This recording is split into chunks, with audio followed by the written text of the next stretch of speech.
17+8 ini tidak bermanfaat sebenarnya dan akan tidak dilihat lagi apabila masyarakatnya sudah sejahtera gitu. Dengerin baik-baik, gue yakin lo udah tahu bahwa Menteri Pak Purbaya, Menteri Keuangan kita yang baru nih, begitu kontroversial. Dan kita masih ingat pada saat beliau datang menggantikan Ibu Sri Mulyani saat itu, semua rusuh. Pada saat itu kita masih ingat ya, banyak anggota DPR yang rumahnya sedang digeruduk massa, termasuk Ibu Sri Mulyani juga gitu ya. Dan saat itu lahirlah Pak Purbaya dengan satu statement bahwa itu kan suara sebagian kecil rakyat kita. Kenapa? Mungkin sebagian ngerasa keganggu hidupnya masih kurang ya. Once saya ciptakan pertumbuhan ekonomi 6%, 7%, itu akan hilang dengan otomatis. Mereka akan sibuk cari kerja dan makan enak dibandingkan mendemo. 17+8 ini tidak bermanfaat sebenarnya dan akan tidak dilihat lagi apabila masyarakatnya sudah sejahtera gitu ya. Dan semua orang saat itu melihat skeptis akhirnya kepada Pak Purbaya. Namun, kalau kita lihat di 1 bulan terakhir, Pak Purbaya di branding looks like seperti seorang pahlawan yang memang gebrakan actions-nya itu agak nyeleneh dan juga cukup berani untuk melawan apa yang sudah ada di kementerian lainnya khususnya ya. Dan ini sangat menarik ketika Pak Purbaya melakukan satu kebijakan, yaitu menempatkan dana 200 triliun kepada Himbara, Himpunan Bank Negara, yang sebenarnya ini menjadi satu cikal bakal indikasi positif terhadap Indonesia, karena artinya pemerintah ini serius nih untuk membuat Indonesia menjadi berbeda. Ibu Sri Mulyani lebih kepada konservatif, menjaga agar pengeluaran tidak melebihi dari pemasukan misalnya. But anyway, Pak Purbaya memiliki satu pendekatan yang berbeda untuk lebih kepada ekspansif. Pertanyaannya adalah, apakah 200 triliun ini akan mempengaruhi hidup kita sebagai seorang karyawan profesional atau yang ingin memulai bisnis, atau justru sebaliknya menjadi lebih sulit? Mari kita bahas lebih dalam. Di akhir video ini, gua bakal buka tuntas tentang apa yang lo harus lakukan sebagai seorang karyawan yang profesional dan apa yang akan kita harus sikapi ketika kita tahu 2 tahun ke depan kita akan bersama Pak Purbaya. Untuk itu, pastikan teman-teman support channel ini dengan subscribe dan juga share video ini kalau menurut teman-teman ini bermanfaat. So, let's start. Sebelum kita tahu apa yang kita harus lakuin, teman-teman perlu tahu apa sebenarnya implikasi ketika 200 triliun ini masuk ke masyarakat. Dan teman-teman sudah tahu tentunya 2 triliun ini nggak masuk ke tangan kita. Kita nggak megang uang cashnya sedikit pun. Dan mereka masuk 200 triliun ini melalui pihak ketiga, yaitu adalah perbankan pemerintahan. Pertanyaannya adalah ketika 200 triliun ini masuk, seberapa besar yang kita dapatkan? Setuju? Untuk melihat seperti apa pertumbuhan yang terjadi ketika 2 triliun ini diberikan kepada Himpunan Bank Negara tadi gitu ya, kita perlu tahu apa yang namanya disebut multiplier effect. Dan saya yakin teman-teman udah pada dengar multiplier effect. Simpelnya adalah ketika uang ini masuk kepada perbankan, logika berpikirnya adalah perbankan akan memberikan pinjaman kepada nasabah, dan nasabah akan mengambil pinjaman itu untuk membangun usaha, membuat lebih profitable, dan akhirnya dia bisa meng-hire karyawan baru, dan karyawan baru bisa membelanjakan gajinya. Itu adalah multiplier effect yang sangat ideal, teman-teman. Tapi, itu prosesnya panjang. Bisa jadi setahun, bisa jadi 2 tahun, bisa jadi lebih dari 2 tahun. Dan lo harus tahu bahwa ketika uang itu disuntikkan kepada perbankan, satu hal yang kita sama-sama tahu bahwa uang beredar akan meningkat. Nah, untuk itu teman-teman, kalau teman-teman lihat uang beredar, itu artinya adalah, saya buat ini singkatannya namanya M ya, money supply ya, uang beredar. Yang namanya uang beredar teman-teman, ini adalah sebuah indikator kalau uang beredarnya naik, maka uang akan lebih banyak di masyarakat. Artinya, semakin mudah kita mendapatkan uang itu. Implikasinya ada 2, teman-teman. Ketika uang ini banyak di masyarakat gitu ya, akan 2 hal yang terjadi. Yang pertama adalah, teman-teman perlu tahu ada yang namanya rate of interest. Suku bunga, teman-teman. Kalau uang itu beredar sangat banyak, suku bunga, kalau memang pemerintah ingin menyalurkan dana-dana tersebut kepada masyarakat, seharusnya suku bunga akan diturunkan. Setuju? Ketika suku bunga diturunkan, maka orang-orang punya kecenderungan untuk melakukan pinjaman. Berharap orang-orang tersebut akan melakukan pinjaman yang sifatnya produktif. Setuju ya? Nah, Ketika hal itu terjadi, maka uang akan beredar dan akan bermanfaat bagi masyarakat. Permasalahannya adalah, selama 1 bulan, 2 bulan terakhir ketika saya mencoba mereview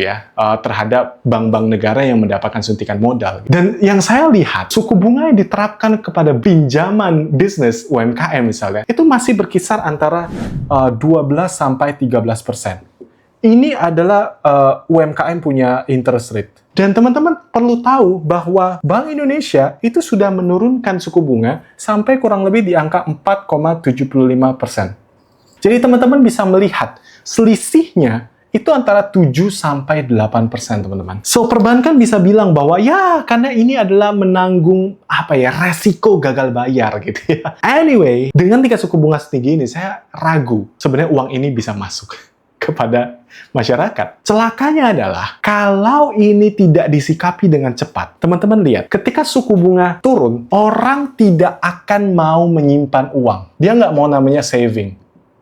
Karena bunga depositonya kan turun, udah pasti kan. Ketika ini sudah nggak ada, teman-teman, orang akan tarik uangnya, dan uangnya akan beredar lebih banyak.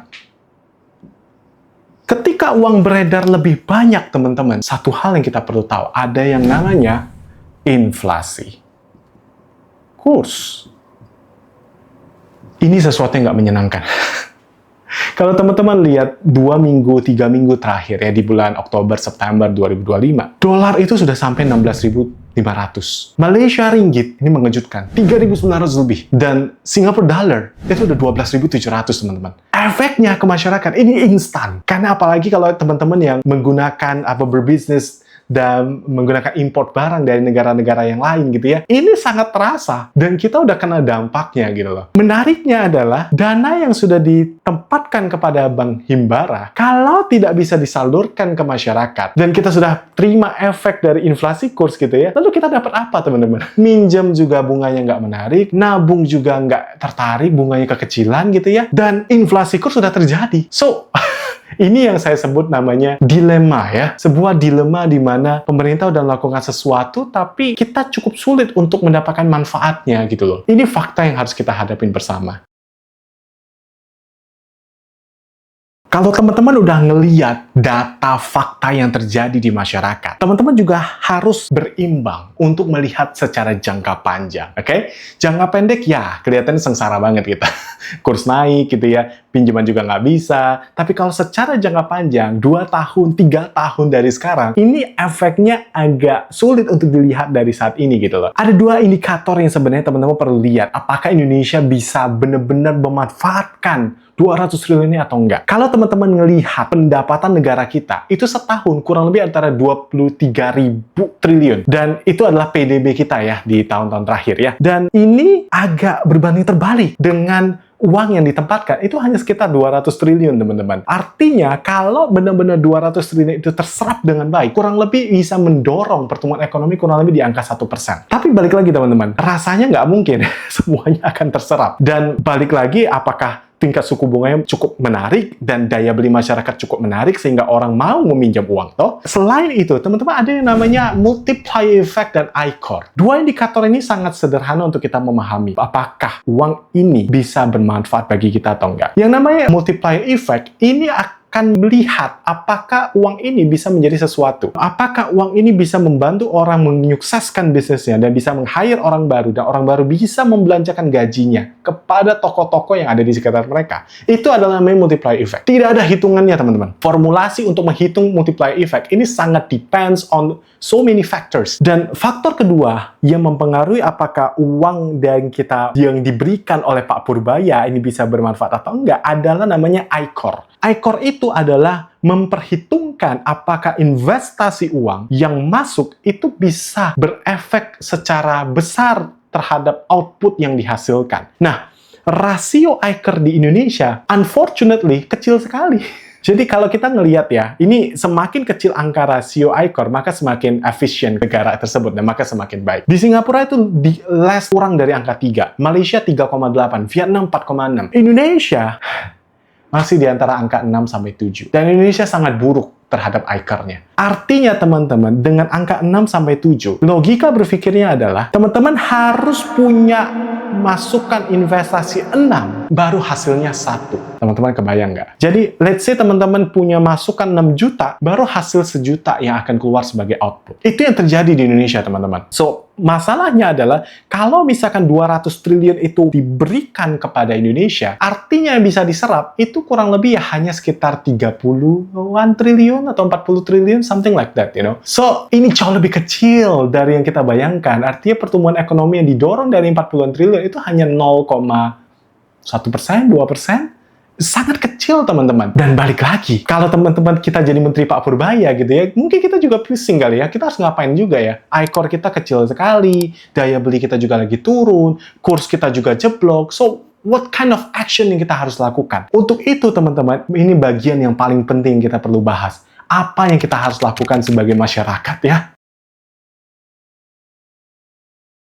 Peran kita di kehidupan bermasyarakat ini menjadi sangat tricky, teman-teman. Di sisi lain kita bisa komplain, tapi di sisi lain kita harus menyesuaikan diri. Dan sebagai pemilik usaha dan juga sebagai karyawan, kita harus berpikir bagaimana caranya kita bisa ngikut momentum yang ada di Indonesia. Kalau teman-teman melihat bahwa 2025, 2026, dan 2027 ini adalah masa di mana kita akan mengalami satu momen yang kita sebut namanya recovery. Dan recovery ini, teman-teman, sudah pasti tidak terlalu menyenangkan. Kalau kita sedang sakit gitu ya, dan kita diberikan obat, hampir semua dari kita sepakat bahwa rasa obat tuh nggak ada yang enak. Dan setiap perubahan action program yang dilakukan pemerintah, kalau sifatnya hanya memberikan, rasa penenang sakit, sebenarnya ini tidak mengatasi masalah yang benar-benar menjadi akar gitu loh. Dan kita semua sama-sama tahu bahwa masalah di Indonesia ini adalah pengelolaan governance terhadap seluruh aspek ekonomi yang ada di Indonesia. Mulai dari kelancaran bisnis, izin usaha, dan lain-lain gitu ya. So, what kind of action yang kita perlu lakukan adalah sebenarnya, teman-teman, ini adalah momen yang baik untuk kita melakukan action, mengconsider apakah kita akan mengambil pinjaman atau enggak. Tapi, teman-teman, balik lagi. Daya beli masyarakat tentu sudah nggak setinggi di periode sebelumnya. Dan banyak kecenderungan bahwa karyawan mulai memegang erat terhadap pekerjaan yang mereka miliki saat ini karena banyak ketidakpastian di luar sana. Di sisi lain, teman-teman, investment dari negara-negara tetangga kita, China, Jepang, Korea, itu masuk di Indonesia seperti normal aja, teman-teman. Artinya, sebenarnya adalah banyak orang berpikir bahwa momen saat ini adalah momen yang baik untuk berdiam. Tapi di sisi lain, teman-teman, momen ini adalah momen yang tepat ketika kita mau bertumbuh bersama dengan Indonesia. Kalau teman-teman adalah seorang karyawan, pastikan teman-teman melakukan pekerjaannya dengan sebaik mungkin, se-efisien mungkin,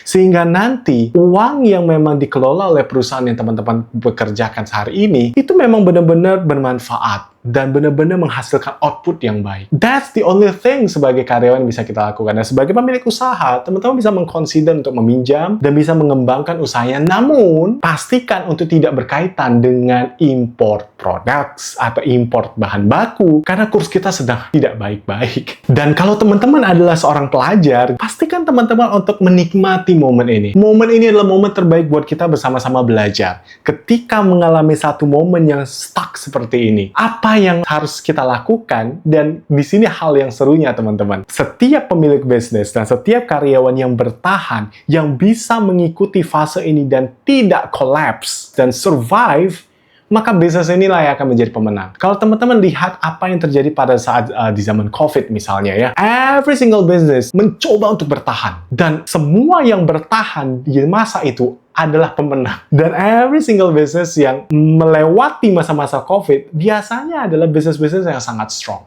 Dan hari ini, teman-teman, kalau teman-teman melihat bahwa daya beli turun, segala macam turun gitu ya, tapi teman-teman bisa memanfaatkan peluang. Ketika uang lebih banyak beredar, teman-teman lihat ada suku bunga yang lebih rendah, teman-teman ambil dan teman-teman expand, tapi tidak menggunakan import tentunya ya. I do believe potensi akan ada di sana, teman-teman. In summary, teman-teman, kesimpulannya adalah 200 triliun yang diberikan oleh Pak Purbaya ini memang tidak menjadi apapun. Bisa menjadi pertumbuhan ekonomi ya mungkin antara 0,2% sampai 1%, we never know. Dan itu sangat jangka pendek tentunya kan. Multiplier efeknya kan akan terasa 2 tahun lagi, 3 tahun lagi dari sekarang. Dan satu hal yang kita garis bawahi bersama adalah at least pemerintah nggak diem. At least mereka memberikan satu harapan bahwa mereka melakukan sesuatu untuk mengubah situasi. Meskipun terkadang situasi ini tidak bisa diubah dengan instan, tapi ada satu action yang berani untuk membuat mata dunia melihat apakah Indonesia itu memang bergerak maju atau hanya duduk diam. Dan Indonesia sudah lama dikenal sebagai negara konsumen, teman-teman. Hanya mengkonsumsi, tidak melakukan apapun. Dan ini saatnya, teman-teman, untuk kita melakukan sesuatu. Ketika dana memang lebih gampang didapatkan, berharap bank turunkan suku bunga gitu ya. Dan every single business owner, every single employees, kita bisa lakukan yang terbaik. Dan udah pasti, multiplier effect yang bakal bertumbuh lebih cepat. Jangan pernah berharap pemerintah bisa ngelakuin ini sendiri, teman-teman. Kita juga adalah faktor penting untuk memastikan apakah multiplier effect itu berjalan atau enggak. See you at next video.